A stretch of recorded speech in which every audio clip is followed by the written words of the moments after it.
2 reports and 1 update today. So we move on to 8.1, which is our register update. So we'll work through these. So the first one is an update of the Peel Forest landfill. So anything further to add? Yes, Councillor Piddington. Yeah, just a couple of questions around that. We're going for a consent and preparation of the tender document. I'm concerned we're front-loading all that work. Should we be having a discussion to stage that work over a period of, say, 10 years? Our budgets are tight, and I don't think we've done remedial work out there. I'd like to know what the chances are of another incident out there and whether we can actually stage the work over a more sensible timeline, which will be important if it's going out, preparation of a tender document.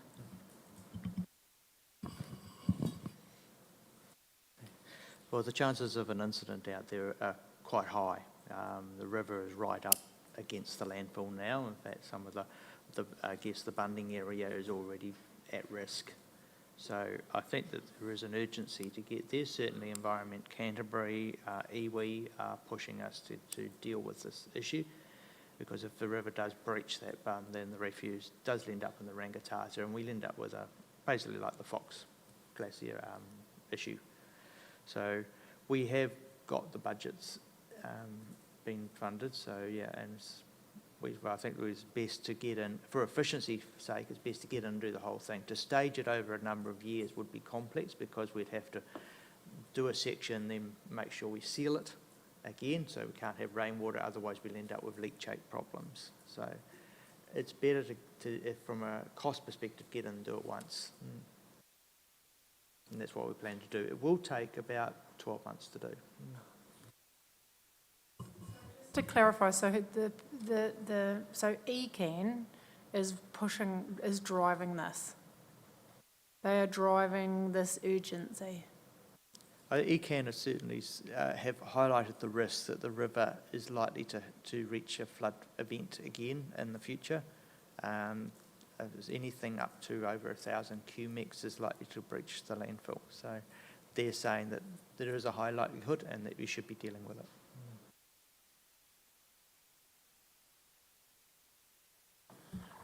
Have they given that to us in writing? I'd like to see that, because so often here we hear things. I've never heard that before around this table. So I guess my concern is budget, Andrew.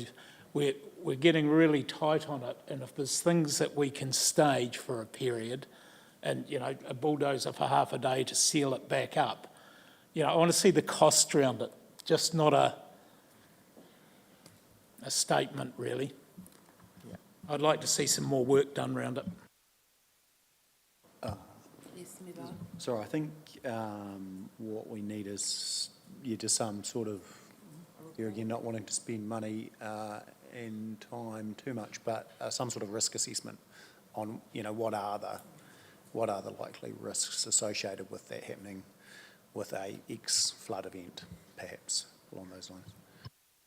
So would we... If ECAN are so worried, they could tip some money in. So would we be comfortable with a risk assessment report coming back to Infrastructure Committee with the inclusion of some commentary from ECAN and iwi?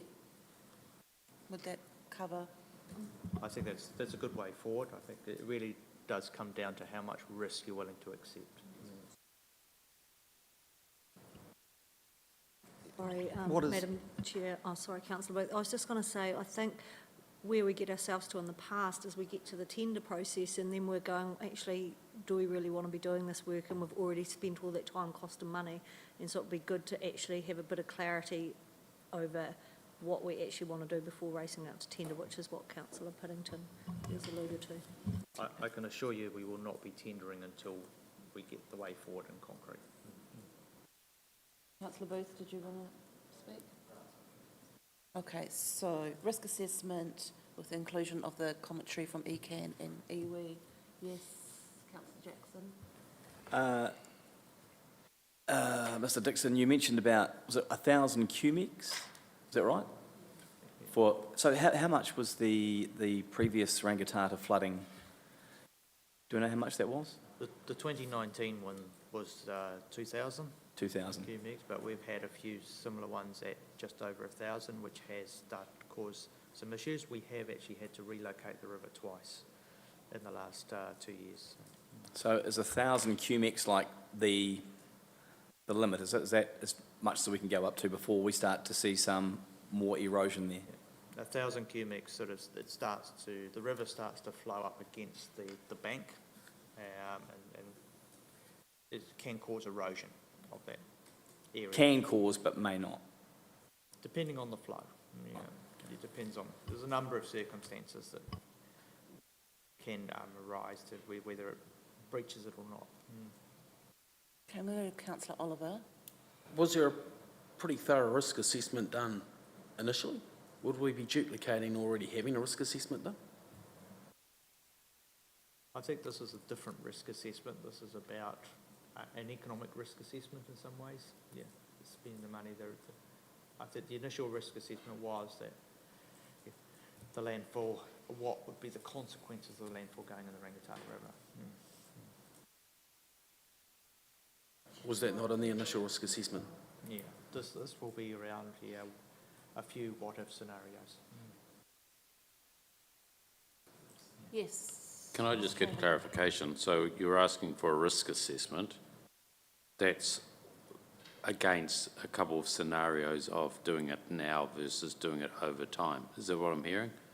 Plus the cost I'm of doing it now over a staged period of time. plus you'll want the cost of doing it now versus doing it over a stage period. Correct. Is that what I'm hearing?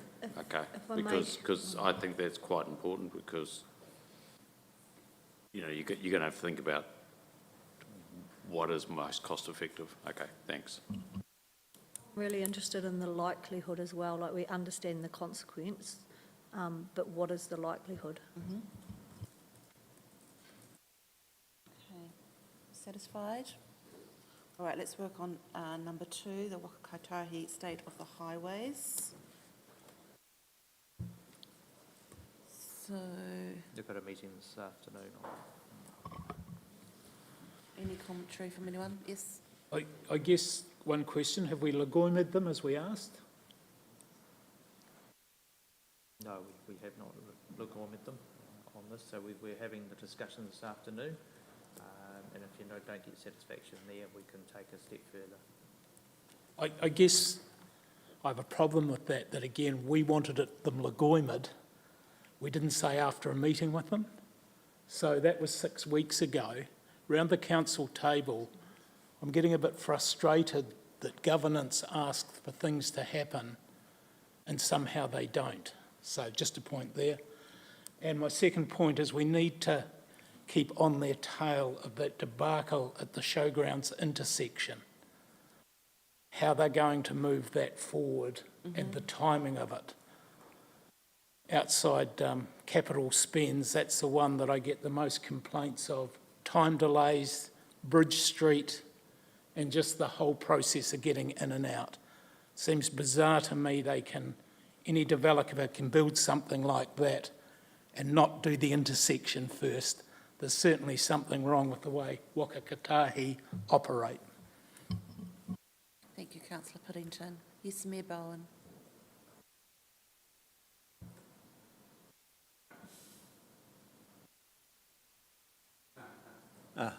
Fantastic.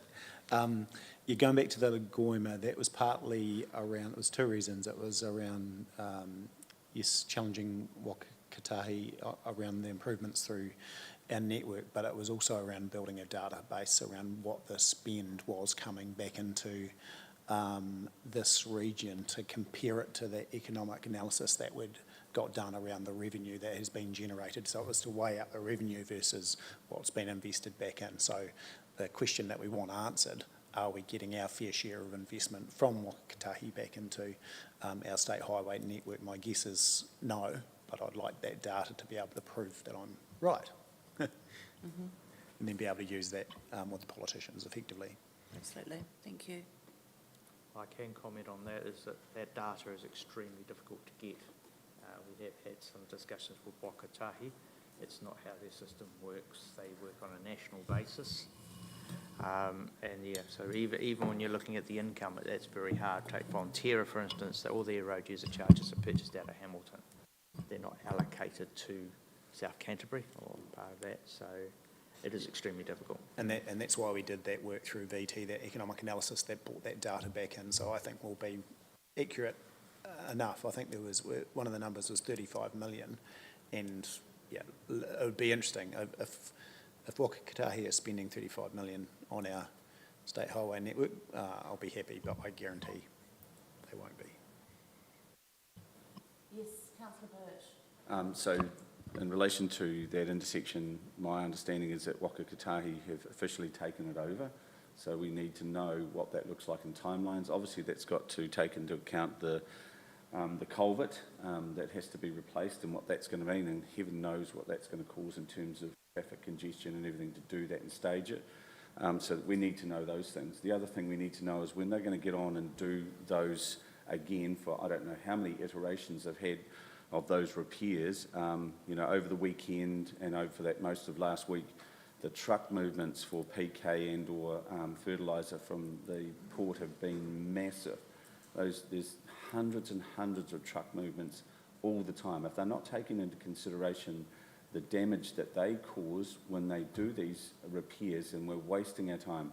But the calls I'm getting, and I declare an interest because I'm in that area, but at night and through those evenings when those trucks are going back empty, it's like a bomb going off for every movement when they hit 3 or 4 stages through there. And the public have to keep putting up with this. So it's, you know, we need to know when they're going to do them, and are they taking in consideration when they're doing this engineered asphalt, the issues with these truck movers, because it's massive.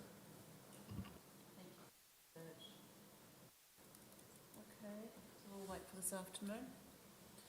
Moving on to the CL Extension Policy Review. So we're requesting...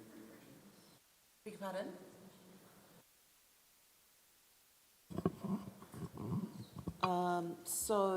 The council's requested a report for the CL Extension Policy to be reviewed. And I see this is getting pushed into part of the long-term plan. Yeah, we're well advanced on that, developing that policy now and reviewing it, and we're aiming to present it to the March meeting, Infrastructure Committee. So, yeah, I think that sits much better than pushing it down the road to the long-term plan. The March committee. Any other comments? No, we're happy? I guess we just need to note that that's one of the things that we may not be doing through lack of funding. So before the queue comes to the council door for seal extensions, they need to know it's unlikely. Once we have a policy, we'll enact it immediately. Yes. Sorry, and apologies, a comment, not a question, but it looks like you've made some progress, which is good on the analysis of traffic management, which I think is positive, because I think we need to be able to look at that, because that's a golden opportunity. Potentially, may not be. Yeah. That's moving us on to the next action point. Traffic management. Any update from you, Well, Drew? we're still working through it. We are doing that analysis. We have got some rough order costs around what our current situation is, and now we're looking at different options that we may be able to employ to reduce those costs. But yeah. Okay, let's move on to City Town update. So,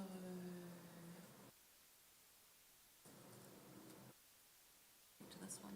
Well, this information has been presented as requested, and we believe that this item is complete.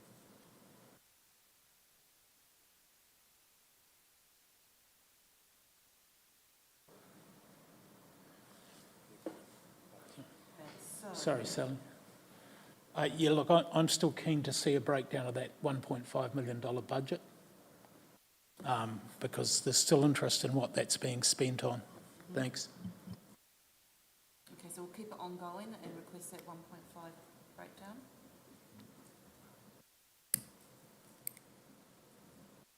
Okay, final one is Parrora Dam. Again, that was presented at the last meeting. Yeah, we believe that has now been closed off. Yeah, Any questions? Yes? Is that caught into that new dam legislation and water and health and safety? Is there enough water? Where's that being captured? So, could you repeat that, please? Yeah.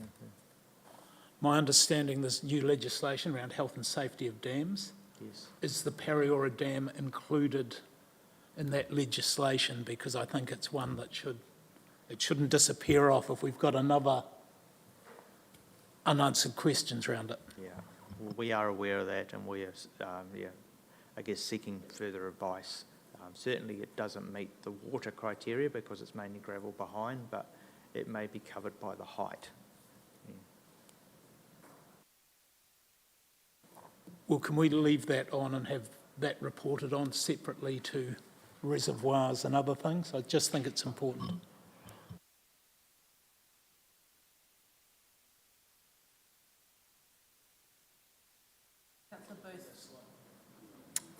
Look, at the time the Pariora Dam that was brought to our notice, there was a lot of hoo-ha, and something had to be done about it straight away, and people were going to die, and at the end of the day, nothing's happened. It's still there. There's a bit of concrete lying around, and you know, I sort of think the Field Forest thing is actually in a similar sort of vein, quite frankly. I think we've all just got a bit carried away, and you need to step back and actually take a deep breath, like a lot of things, and we, you know, save ourselves a lot of money and everyone's time as well. Just a comment. Can I? Oh, yes. Councillor Oliver? I think comparing that to the Rangitata River is a bit different. I mean, there's been 2 major floods there in 4 years. If there'd been one major flood in the last 30 years, we might have reason to be unconcerned, but 2 major floods in 4 years is surely must put some hairs stand up on the back of your neck because they stand. Councillor Birch? Yeah, just thinking about the consequences of the new Dam Act and how far-reaching they are, and the requirements of us to report in stages for, you know, first so many years, then 5, then 10, and the cost of those things. It would be really, prudent to know and understand whether the Pariora Dam falls into that, or if we can in some way make it not, because that's a significant amount of money for a dam that doesn't serve any purpose other than that it's historical, it has some historical significance. Cheers. Thank you. Well said. Okay, so we'll go back to the recommendations that we receive a note. I'm happy to move them. I've got a seconder. Thank you, Councillor Jackson. All those in favour? Carried. Okay, let's move on to our first report, and I welcome Grant Hamill. So this is 2024 to 2030 draft waste management and minimisation plan. We'll take the report as read, and Grant, the floor's yours. Thank you. As the report is read, just as a couple of key points, just to touch on, it is required every 6 years, so we're coming up 2024 to 26. The previous plan obviously started in 2018. As you'll all mostly be aware, Timaru has been an absolute leader in this area and has performed at highest level and still leads a lot of the figures, or is at the top of a lot of the figures. So I think that's something that needs to be taken into account. Because within the report there are a number of standards that are required, and to be fair, it's almost going to be impossible for Timaru to achieve those, because where we start from such a high base that it'd be just amazing if we did achieve them. Obviously we have to try. Whereas other councils, some of them, I think there's 4 or 5 currently, don't have any curbside at all, so they've got a much easier platform. The Ministry for the Environment have stated that this will be over a number of years, and they obviously expecting improvement from the other areas. So we'll in the process of what we're proposing, sending out for public consultation. This is what the paper's about. That's our get the feedback. And as you've discussed even here today, it's a moving feast, because with the recent curbside changes, that the effects obviously aren't known statistically yet, but their feeling is, and the feedback we're getting is that for Timaru, it's probably going to mean that more of our waste goes to landfill, which it doesn't. Currently, we divert about 70%, which is right up there with the best in the country. And my gut feeling is that it's going to mean that we have more going into our landfill, despite that not being our goal. It just seems to be the way that this will occur for us, because it appears as though in the initial paper that was sent out a couple of years ago, I believe, there was feedback requested, and it looked like they were trying to bring everyone up to the standard of Timaru areas and others. But it does appear that what they've come up with finally is probably lowering the standard a little bit, so the others probably can achieve their goals. But the great thing is that it will provide a standard curbside protocols right throughout New Zealand, because currently people can move from one area to the other, and they don't know what goes in what bin. So that is a real positive from it. So that's probably, in a nutshell, a little summary that I've got. And the process from this, obviously, is that we seek support here to go to public consultation, and that consultation then have the document go out, and then seeking feedback from the community and the like, and then coming to, back to council with potentially our final draft of the plan. Thank you, Grant. I'm going to go to Councillor Birch. Welcome, Grant. It's good to see you here. Can you give us some relativity on the quantum of that reduction or lack of reduction, or the increase into our landfill? How is that going to reduce it around? If we're saying 70% is our benchmark at the moment, what's the quantum we're looking at with those changes? Unknown. If we were to go 70% on the waste standard, I think we'd have to get to about 90% by 2030. Look, there's no stats yet. Obviously, we're only 2 weeks into the new curbside, but it just feels like there's going to be an increase. And we're getting that already, feedback from the community. There has been some significant feedback.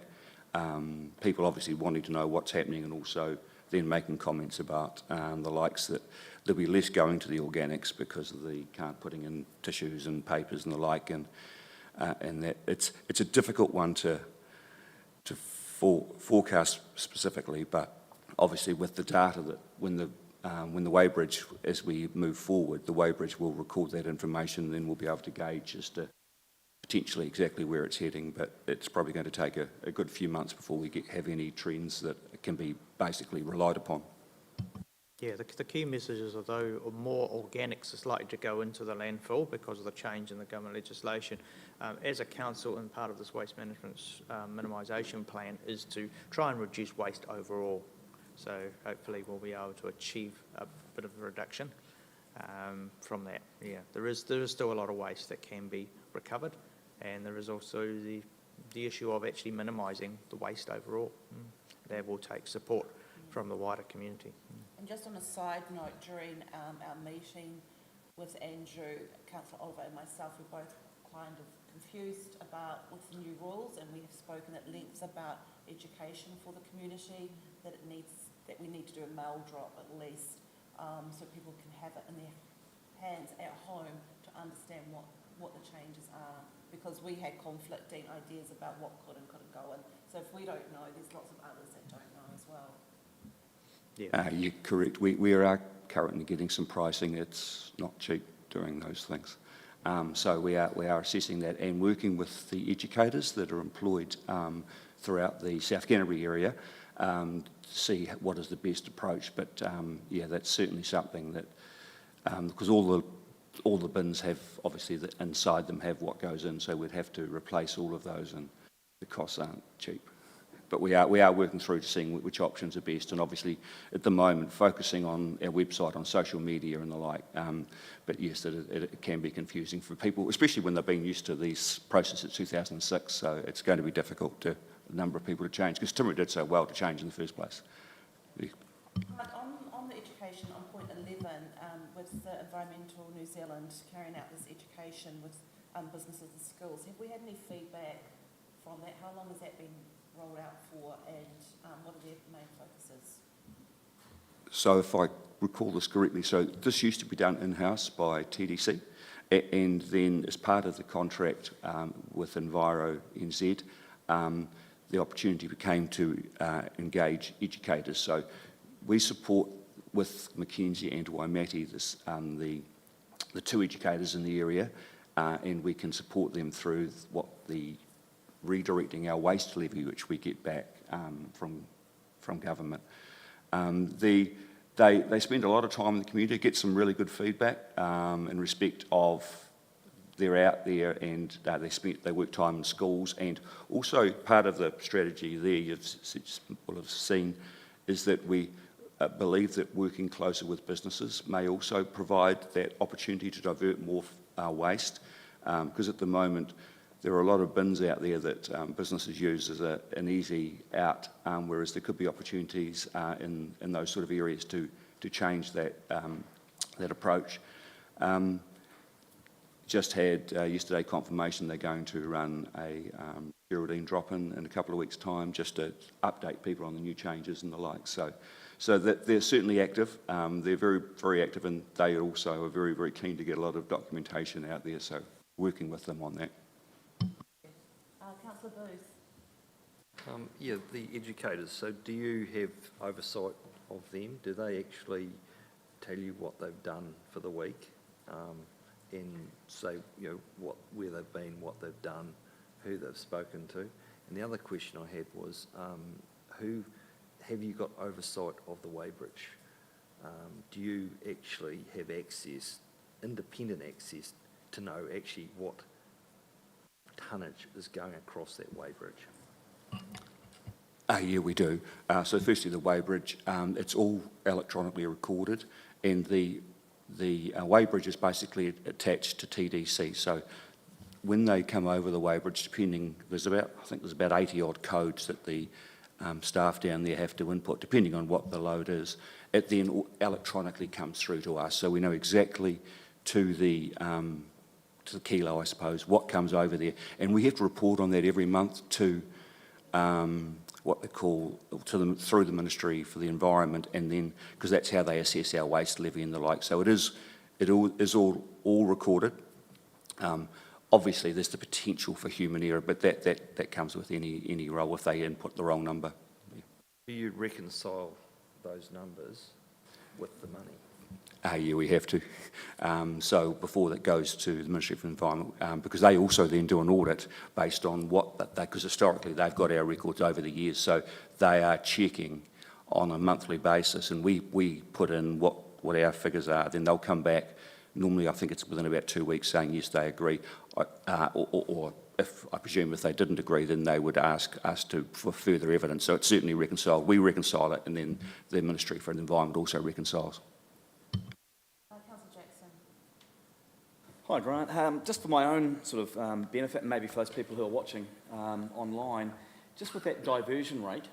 So it says here that we already divert 73% compared to the national diversion rate of approximately 28%.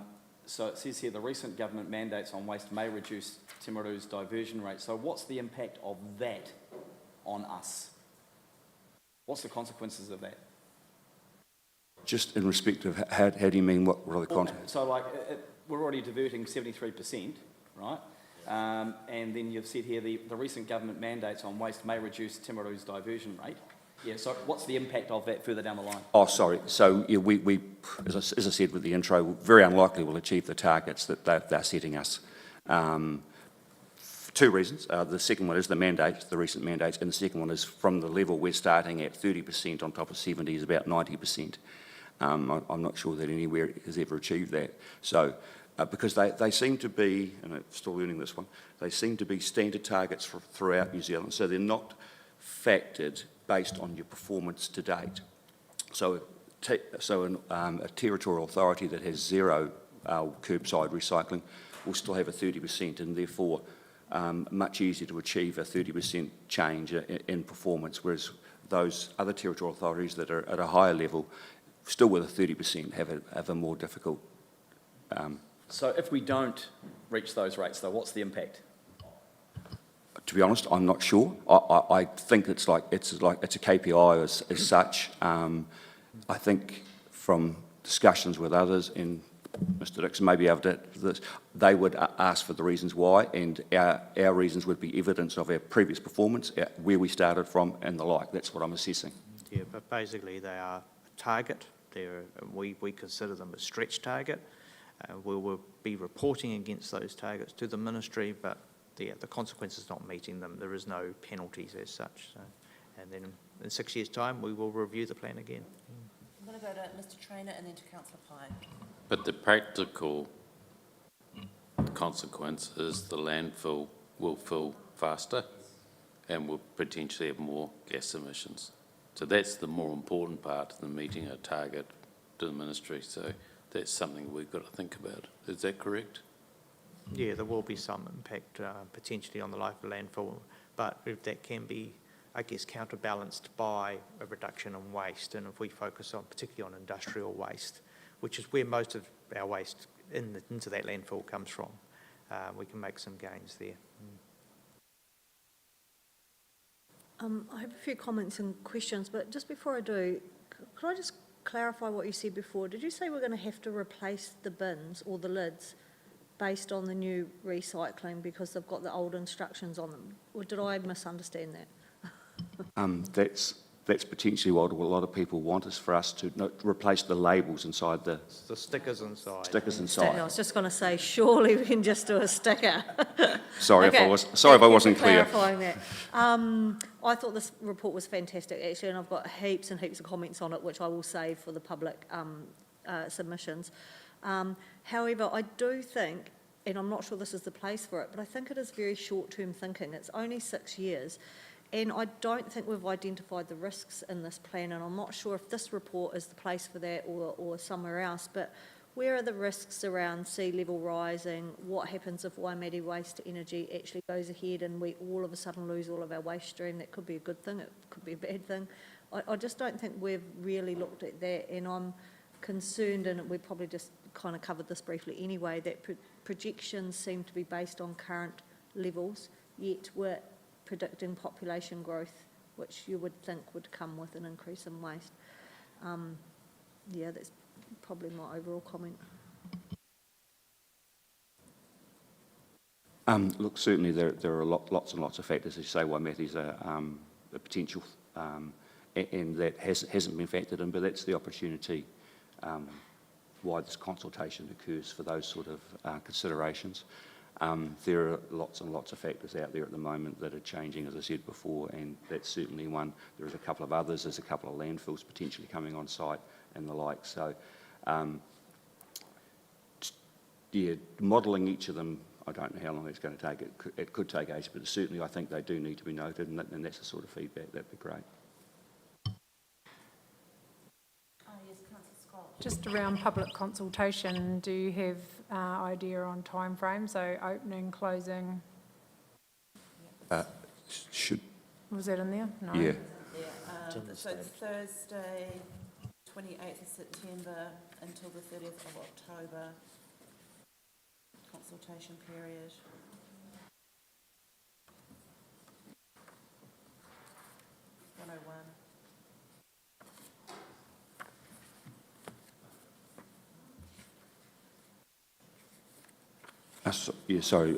February to March, and that's based on previous examples of time. Also, there's been a number of the other territorial authorities are currently going through this process, and so without wanting to reinvent the wheel, we've got access to sort of what they've put on their websites, and a couple of them seem very, very good. So we potentially use them as a benchmark or even almost a template. Okay, so we've got two recommendations to consider that we receive and endorse 2024 to 2030 waste management and minimisation plan for consultation. And the second one is adopts the statement of proposal for community consultation in accordance to section 83 of the Local Government Act. Do I have a mover for that, please? Thank you, Mayor Bowen. A seconder. Thank you, Councillor Pye. All those in favour? Against? Carried. Thank you. Thank you, Grant. We have got no considerations of urgent business or of minor nature. No public forum. So now I'd like to move us into public excluded. Thank you, Mayor Bowen. All those in favour?